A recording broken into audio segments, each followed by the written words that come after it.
Beautiful. Make sure I've put everything else on. Yep. It's a bit too early. All right. So today we get to talk to Ailina. Now, Ailina is Dr. Ailina, and I want her to share with me some of the things that she really enjoys doing. But I also want her to share with us, probably first up, share with us what it is that you do at the moment. So share with me where you're based, what it is that you love doing, and how you work. Good morning, everyone. Thanks, B. Thanks for having me here today. So basically, I'm based in Melbourne, Australia. I have a practice where I work like 3 days a week, but my interest, like I do conventional medicine too. I don't say that conventional medicine doesn't, well, I do say that conventional medicine doesn't have all the answers.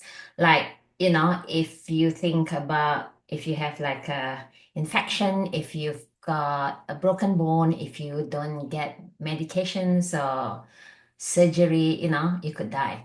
So conventional medicine is good in acute things, but if you're looking more at chronic stuff, things like diabetes, for example, all those common things that we encounter, high blood pressure, autism, mental health, things like that, I still find that conventional medicine wasn't able to give me all the answers that I needed for my Yeah. patients Yeah. and maybe for myself. Because I started off because I've got three kids, two of them are on the spectrum. My middle child is the neurotypical one, but he's the one that gives me the most grief. I call it middle child syndrome. But yeah, that's what started me into functional medicine. I started to study more. I'm like, there must be more. So yeah, I've got, as I was discussing with B before, there's lots of mentors still studying because there's still so many things I don't not know. There's all these changes that's going on in the medical world. So it's always good to keep on top. Yep, yep. And we learn every day, right? It's Yeah, not the best thing is to keep growing, isn't it? Like yeah, it's not like we get there and yeah, then that's it. No, we've got to learn all yeah, the time. all the time. Yeah, yeah. So that's like a permanent fixture. Now, I know that this morning both of us started the day with the gym, right? With our workout. Talk Yep. to me about what you like doing at the gym. I'm a bit crazy. So Um, please talk to your doctor first before you do this now. I find that for me, exercise is like my dopamine hit. It's like my de-stressor. It's what starts me going. And I'm a morning person, so I like to work out in the morning. I do sometimes have afternoon, evening classes, but I find it's harder because I'm more tired. So on average, on a weekly basis, maybe I'm doing two resistance workout at this gym called Kaiser. They're all kind of in Australia. Swiss technology, not your average gym. Really good because I started off with a back injury just before COVID. So like maybe during COVID, my lower back L5 is degenerated. So I was like, oh my God, I'm trying to prevent from surgery. And if you don't address one level of your disc, then subsequent levels will just do the same thing. So we gotta go for prevention. So that's me, resistance, and then I do a swimming class because where I was born in Malaysia, swimming was not really a great thing in those days. So I only started swimming as an adult. So I love that now. And I like variety. Yeah. So that's why I got lots of things. I did a HIIT class this morning. So Saturday's a HIIT class at the gym because I think that's my only cardio. So I'm not a fan of cardio. Um, and then I started this new hobby. So no judgment. I'm doing pole dancing now. Oh, cool. I saw that picture actually. I think you must have put on your Facebook profile or maybe on your Facebook story. Do you know how good pole dancing is for Oh my your God. strength? Yes. Oh, it's not easy. It looks easy. And yeah, it's core. Yeah, a lot of strength work. So still working on that. Yeah. And it's quite painful. Yeah. Yeah, yeah, I know. Well, you got to do all these different things, right? I did pole dancing for years Ah, as fitness. So, ah, yeah, because I love all that sort of stuff. Anything that yeah. challenges the body, I love. Yep. Yeah. Yep.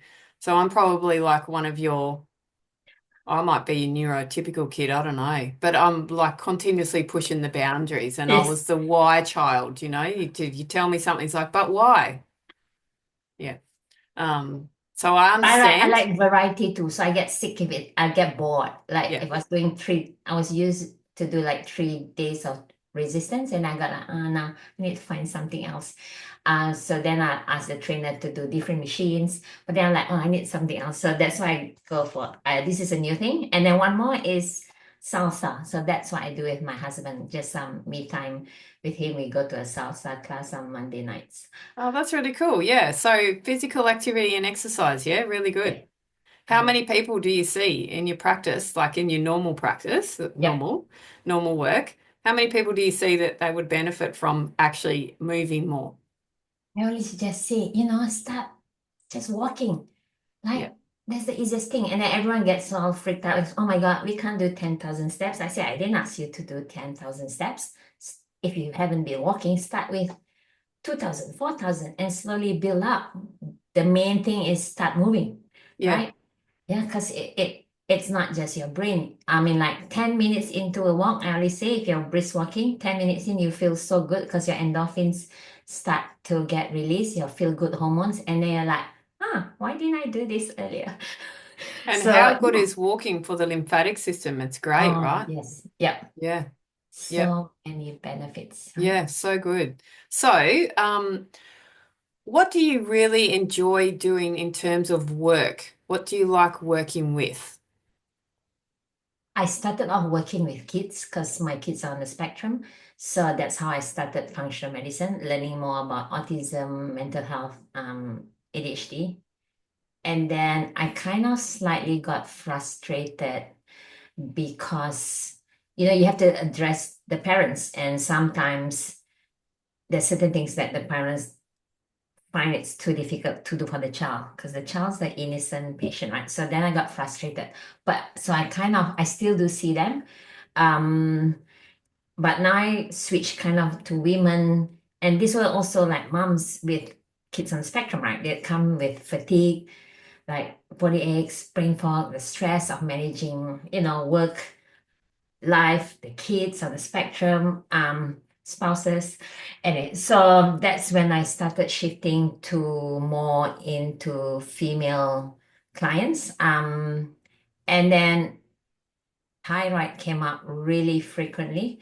And then during COVID, I had a burnout and then I had Hashimoto's too. I'm like, great. I'm like, just my patients. So most of my patients now, a lot majoritarily like word of mouth, it's more autoimmunity, thyroid, and basically any root cause of like fatigue, body aches, brain fog. That's yeah, what I Yep. concentrate.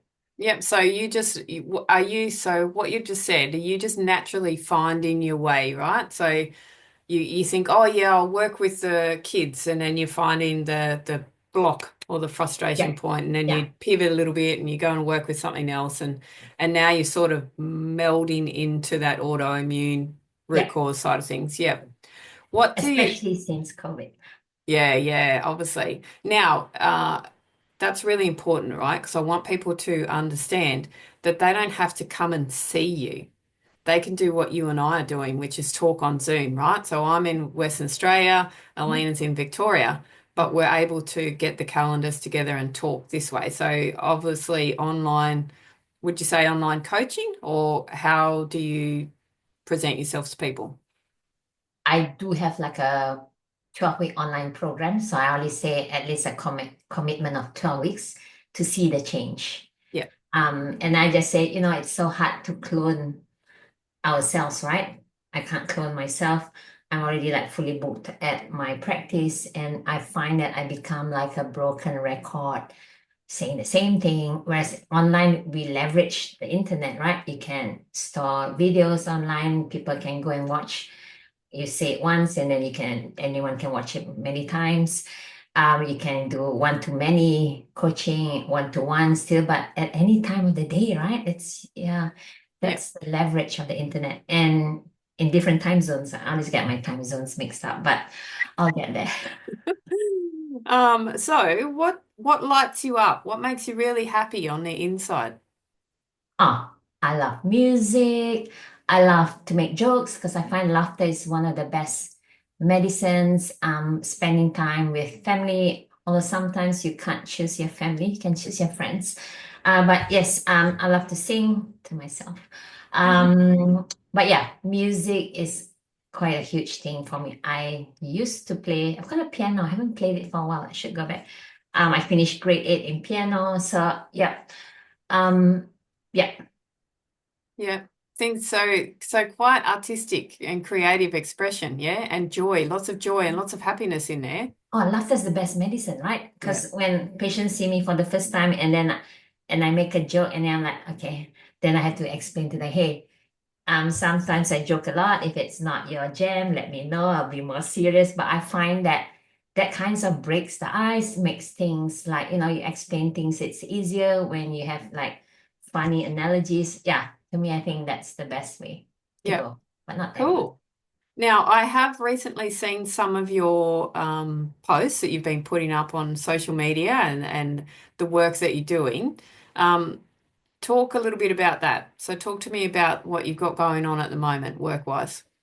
So the three pain points that I always encounter with are women who present with like fatigue, body aches, and brain fog. And the thing is, when they come to me, finally they say, "Oh, the usual thing that you hear," and I'm sure you hear that too.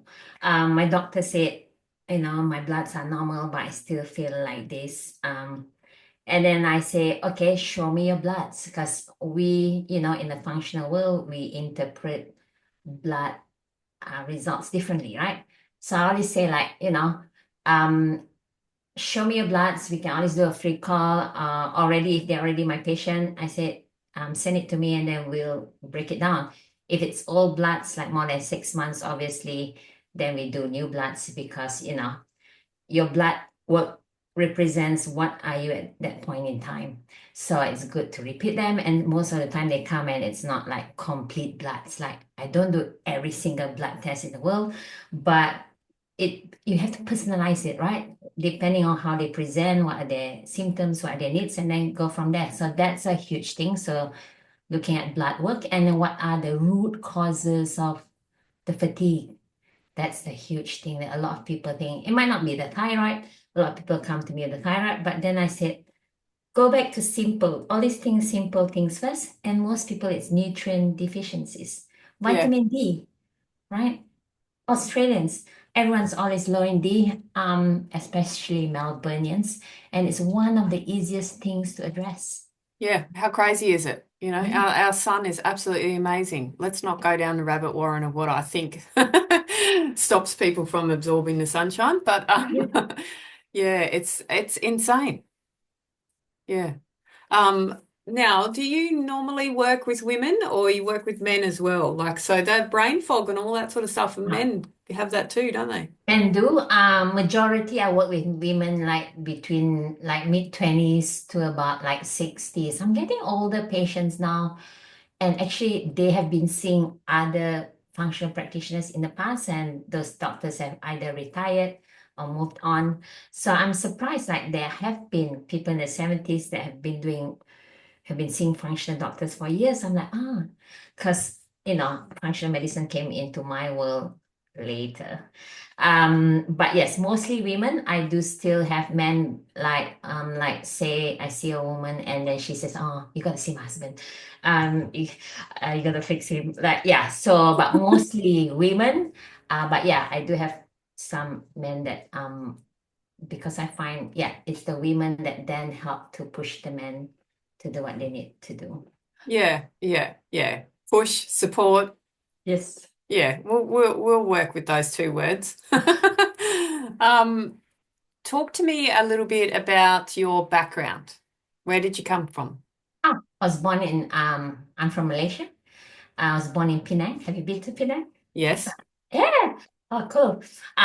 It's an island. And mom and dad were teachers, and in those days they in the government they used to get transferred from to different states. So I'm the youngest of four, and we were all born in different states. So then I guess I was an A student. Anyway, I was more like a bookworm. So I used to just study, never did sports, nothing. I always thought you're either smart in like your academics or you're really good in sports. That was how it was. I went to boarding school and then I managed to get a scholarship to do medicine in Flinders Uni, which is in Adelaide. Yeah. Um, but then once with the scholarship, I had to go back and serve the government, did all that, and then had kids, and then I had an opportunity to come back and be a GP in Melbourne. So Cool. I wanted to go to Queensland. I thought Queensland is warmer because I can't stand the cold weather. But there were things like at that time the APRA was like in different states had different regulations. So it was I like Victoria now. I've been here for 15 years. Can you imagine it? Wow. Wow. 15 years in Victoria. I can't actually. Um, so are you in Melbourne itself? Yes, in the western suburbs, so like Point Cook, Hoppers Crossing. Okay. Yep. Yeah, about Yep. 20 So minutes from CBD. yeah, all right. And but you work in that area too? Or is Yeah, the clinic? Yeah. Yep. yeah, And you're only 3 days a week, yeah, conventional medicine if you like, and then yeah. the rest is your functional medicine. I do see functional medicine at my practice. As told you earlier, I can't clone myself, and I find that my time is limited. I can't see as many patients that I want. And then what happens is because our consults are so long, like an hour, Yeah. usually it's like 45 minutes an hour, right? Then I don't see them again for another 3 months. And some people are okay with that. They have a plan, they go do their thing, and then they come back. But other people, they kind of fall off the bandwagon. There's no accountability. So then when I see them in 3 months, I said, do you do this? Oh, 1 or 3 months, depending. Do you do this? And then, yeah. So then, it's hard. Whereas online, you leverage the internet and it's a 12 weekly. We see each other at least like weekly check-in so we can always tweak the program. Yeah, bingo. Personal, That was going to be my next yeah. question. Yeah, that do And you that's do check-ins? Yep. Yep. that's missing in conventional. Yeah. In Yeah. offline. Yeah, well, we know, right? When you're seeing people face to face, we get burnout too, don't we? Oh, definitely. Yeah. Yeah. Yeah. Gets And it's like get one after another, right? Because reception at the front is like, oh, you're running late. I'm like, yeah. And then you don't even have time in between patients to like ground yourself and like, for the next long case. So it's like, yeah, it's a hard one. And then conventional is just like 5, 10 minutes. And I can't really separate conventional and functional yeah. because I know all this other good stuff in functional. So it kinds of seeps into conventional medicine, even things like, if you've got gastro and they just come for a medical cert. But I said, how do you heal? What things can you help to heal with that? And then other people come and they just want a script for antibiotics, right? When you know it's a viral infection. So how do you educate them about the good and bad antibiotics, how they can heal without antibiotics? Because they're so used to seeing other GPs who just give out antibiotics. So it's like more like an education kind of thing. Yeah. So that's why even my convention patients, they run over 15 minutes. Oh my goodness, your practice manager must hate you. Oh no, she Um, doesn't. She'll send me like online messages, TikTok, she says like, oh, I'm like, TikTok. and I TikTok, get not so TikTok, watch annoyed. the videos, as in TikTok, you're on the clock. Yeah. Yeah, clock, Yeah. TikTok, I say the Yeah. clock. Yeah. Oh, that's so cute. So I hope that's she's really cool listening to because, this. yeah, because that shows, right, that your brain is in that capacity. You want to actually see people heal. You want to see people feel good. You want people to be the best versions of themselves. Yeah.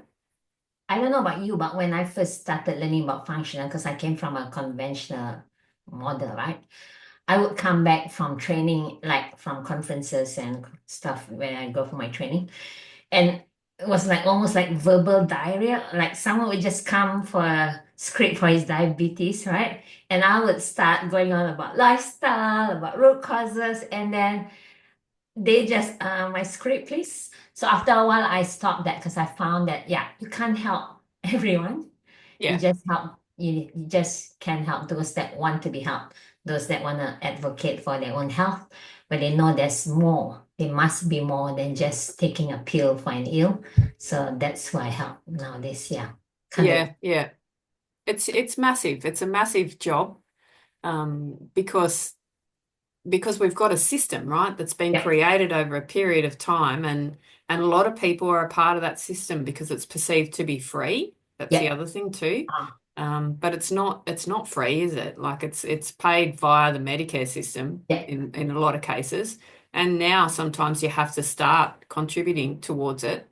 So it's not really free. But that's what we're up against, I guess, in that regards. And then people are just used to microwave society, give me this so I get fixed Yeah. quickly. Yeah, yeah. But with functional medicine and with the work that you're doing, you know that people can feel better Yeah. really quickly, can't they? Like, Yeah. sure, you might not have addressed the root cause straight away, but you're helping them to feel better and Yeah. then they can keep working on themselves. Yeah. Yeah. Because that's the long-term goal. And then they feel better, then they speak to their friends. Like it's mostly like word of mouth, Yeah. kind of. Yeah. Yeah. Yeah. So, in the ideal world, how do you think everybody would feel, and how would you exist in the ideal world? Paint me a picture. In my ideal world or in everyone's ideal No, no, in world? your ideal world. So from your point of view, how do Yeah. you see people living and feeling, and how do you want to live? Well, first of all, in the world at the moment, so much war, so much killing. That's sad, right? It's like you're never grateful for what you have, right? Like for people who, they are, how do I say it? It's also like in my country, where I was from, like a lot of corruption because it's like you get money and then you want more money and you want money. And the problem is when you want something good for yourself, you kind of forget about other people and you hurt other people, right? I wish people could be like happy in their life, financially, healthy, but at the same time also help other people to feel the same way. Like the pie is huge, like everyone can have a bit. Why is there so much? Yeah. Oh my God, I could go on. But yeah, it's just if everyone was just grateful first thing in the morning, that's what I do, just for simple things like, oh my God, I'm alive today, or oh my God, I can see with two eyes, and just focus on those things and be happy. Like you don't have to have like a huge castle or I would love to. No, but or like travel the world business class. Oh, that's another goal of mine. All the time. But yeah, just be happy with what you have, and then work on that.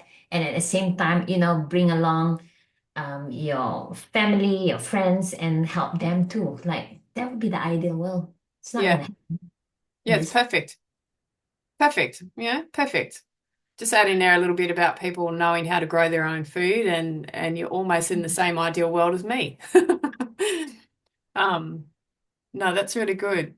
Now, do you have anything else that you want to share with people that will be listening to this? Main thing that I always say to everyone is, when you listen to conversations like this, you go on a podcast, you listen to influencer, how does it help you? Like if you're in a world of pain, fatigue, and you still haven't found the answers on how to get yourself better, then you should advocate for your own self, right? No one's gonna do it for you. So for your own self, you should advocate, find the information, ask the questions that you need to ask from your practitioner, whoever you see. And if you're not getting the right answers, look for someone who will, right? Because that's what I do. Sometimes people come to me and I just say, okay, like when I do interviews, podcasts and all that, and then it's their audience that want to go with something. I say, okay, whatever you learned from today, maybe there are things now you can go ask your practitioner, hey, can you test my vitamin D? Is 50 the optimum levels? Because I heard on this podcast, actually the optimum levels is 120, but the lab says it's only 50. Can you do more research on that? Like find out more, like ask questions for your own health and advocate for yourself. That's what I would leave people with. Yeah, Like, that's probably the biggest thing. And from my perspective working in hospitals and places like that, the patient, they're sitting there in the bed and often they don't ask the questions that they want to ask. Oh my God, I think And people, you go to the doctor and you don't ask the questions that you want to ask because you think that that person knows everything. yeah, And we actually don't. None of us knows everything. So we no. have to ask questions. Yeah, because Yeah. I get people that can't get discharged from the hospital and they still haven't sent a discharge summary to us because the specialist said, go to your GP, they'll have everything and we'll never get it.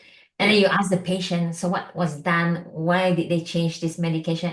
And someone had no idea. Yeah. Yeah. We have to ask questions. And Hmm. yesterday I interviewed AJ. Ah, Yeah, which was really fun. And he said something very similar in terms of asking questions, but also to remember that in the way that the conventional world has evolved, people are specialists. So they specialize in one particular yeah, part of the body, don't they? Or they specialize in one particular area. And we remember that we are a whole being. So it's really important that you sort of ask questions when you get given a medication too and say, okay, well, how does that work with this? And if they don't know, then you have to work it out. You know, yeah. talk about it, ask questions. So yeah, that's perfect to be your own advocate and start asking, have the confidence and start asking questions. Because I think we are in the functional world, I feel that we are all generalists rather than specialists. Because specialists, as you said, what AJ said, they know a lot about something small, right? Like an orthopedic surgeon might subspecialize in the knee. So he might know all the mechanics of the knee. Because I had one when a patient went there for his knee and then for whatever reason they took his blood pressure and it was high and he said to the patient, okay, go back to your GP so that you can get referred to a cardiologist because your blood pressure is high. I was like, Bingo. Yeah. Yeah. No consideration of, hey, I just cut you to pieces. That's probably the reason why your blood pressure's through the roof because your body's stressing out. Yeah. true. Ah, yeah. I'm sure we've got lots of stories that we could Yeah. share. Yep. Um, but no, that's really cool. How can people get in touch with you? How do you want people to find you? Do you want them to stalk you on Facebook or Instagram? Do you want them to go to a website? How do you want them to find you? Depends. My main social media platform is Instagram. But Yep, recently I had a few patients who don't have Instagram or don't want to do that. I'm like, okay, I'll send you email. But yeah, Instagram is just DR for doctor underscore my name, Ailina, Ailina. Or at my website, drailina.com. yep. So I'll put those in the notes when I put this all together.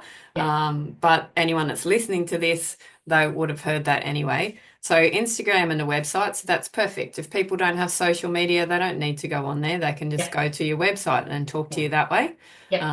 which is really cool. And yeah, what's it like in Melbourne today? Oh, 14, cloudy. It's gonna rain. I wash all my clothes. I'm hanging it inside. Yeah, not the best. It's Not the been really best. good though. It's been really sunny. But yeah, Yeah, can't have yeah. it forever. How And about you in came to Western Western? Australia. Yeah, well, you came over last year. I met you Oh, in that was December amazing. last year. 30 degrees. Yeah, that was good in Perth. Yeah. Yeah. And what about the traffic? Now, today's quiet. So that's why I moved to Point Cook. Now it takes me 9 minutes to get to work, whereas before I was living further west in Manor Lakes and it was like 25 minutes. I do put on a podcast while I'm driving, but after a while, it's just stressful Yeah. in traffic. Yeah, Yeah. well, you were hanging out with me on the balcony in Perth, looking at the effectively the main street, and Yes. at what would normally be peak hour, Yeah, and there was nothing. no traffic. Hey, Yeah. Oh, yeah, yeah. So it's definitely different areas, and like from a functional medicine perspective, we know sometimes your stress can be influenced by your environment and mm, you commute to work. Yeah, so yeah. true. Cool. All right. Well, thank you, gorgeous. I'm just going to stop Thank this you recording. for It having was, me. yeah, I'm happy. And again, I'll pop the links there for people to stalk you and to chat to you and see where they can go from there. So that's really cool. Thank you. Thank you.